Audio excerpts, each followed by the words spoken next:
এজন একেবাৰে অসহায় পিতৃ আৰু আনফালে কলিজাৰ টুকুৰা একেবাৰে মৰমৰ সন্তান ৰাজুক লৈ দেউতাকে খুব সপোন দেখে আৰু সদায় মৰমৰ ৰাজুক স্কুলত থবলৈ যায় দেউতাকে। যেতিয়া স্কুলৰ দুৱাৰমুখ পায় সকলো ল'ৰা ছোৱালীয়ে দেউতাকক দেখি হাঁহিবলৈ ধৰে আৰু তেতিয়া ৰাজুৱে মনত সেমেকা এটা মন লৈ স্কুলত সোমাই যায়। কিয় হাঁহে জানেনে আপোনালোকে?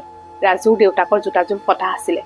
সেই ফটা জোতাযোৰ পিন্ধি যেতিয়া স্কুলত থবলৈ যায় সকলোৱে তেতিয়া ৰাজুক ইটিকিং কৰে আৰু ক'বলৈ ধৰে, তোৰ আৰু দেউতাৰ একো নাই নেকি? এই ফটা জোতাযোৰ যে পিন্ধি আহে, এনেকৈ বহু কথাই শুনাই দিয়ে। ৰাজু নিমাত হৈ থাকে, বহু সময় স্তব্ধ হৈ ৰয়, কাকো একো মাতবোল নিদিয়ে আৰু নিজৰ দায়িত্ব পালন কৰি ঘৰলৈ গুচি আহে।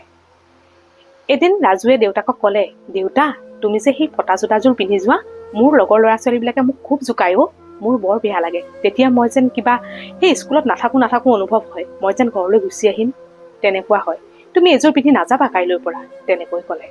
দেউতাকে মূৰতে হাত বোলাই ক'লে, তই এইবোৰ কথাত মন নিদিবি অ', তই পঢ়াত লাগ। এইবিলাক কথা বহু মানুহে বহু বিষয়ে ক'ব, কিন্তু তই এইবিলাক কথা মন নিদিবি, তই তোৰ কামত আগবাঢ়ি যাও, তেনেকৈ ক'লে। আৰু সেই ঠাইৰ পৰা দেউতাকে উঠি গুচি আহিলে। দুচকুৰে দুধাৰি চকুলো বৈ আহিলে আৰু চোতালত অকলশৰে নিজানত বহি থাকিলে। সেই চেঁচা বতাহজাকে যেন বহু কথাই কৈ থৈ গ'ল। ৰাতি বহু সময়লৈকে চোতালতে বিচনীৰে বিচি বিচি বহি থাকিলে। একো যেন নিমাত নিস্তব্ধ হৈ থাকিলে। আকাশখনো যেন কিবা গোমা গোমা হৈ গৈছিলে সেইকণ সময়ত। কাকো একো মাত নিদিলে দেউতাকে।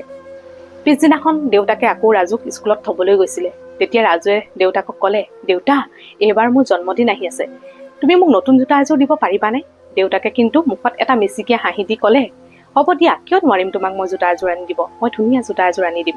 তেতিয়া ৰাজুৱে আৰু একো মাত নিদিলে, খুব ভাল পালে, মনতে আনন্দ পাই স্কুললৈ গ'ল। কিছুদিনৰ পিছত জন্মদিন আহিল আৰু দেউতাকে নতুন জোতা এযোৰ আনি ৰাজুৰ হাতত তুলি দিলে। ৰাজুৰ যে কি আনন্দ, সেইদিনাখনৰ পৰা আকৌ নতুন জোতা পিন্ধি স্কুললৈ যাব।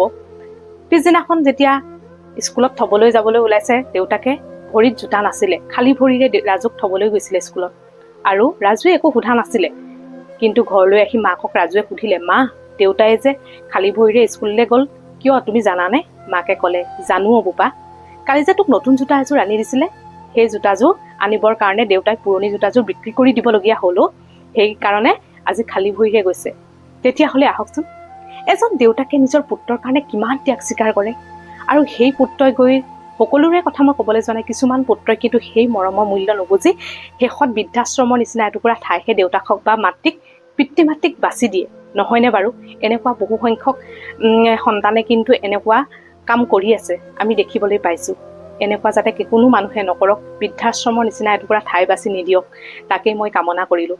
এই যে ৰাজুৰ কাহিনীটোৱে হয়তো বহুতকে শিকাই থৈ যাব যে এজন দেউতাকে নিজৰ সন্তানৰ কাৰণে কিমানখিনি ত্যাগ স্বীকাৰ কৰি নিজৰ সন্তানটোক ডাঙৰ দীঘল কৰি কলেজ পঢ়ালৈকে বা নিজৰ সংসাৰ পাতি দিয়ালৈকে বহুখিনি দায়িত্ব লয়। তাৰ ৰাজুৰ দেউতাকৰ নিচিনাই প্ৰত্যেকজন পিতৃয়ে কিন্তু নিজৰ সন্তানৰ কাৰণে ত্যাগ স্বীকাৰ কৰি আহিছে।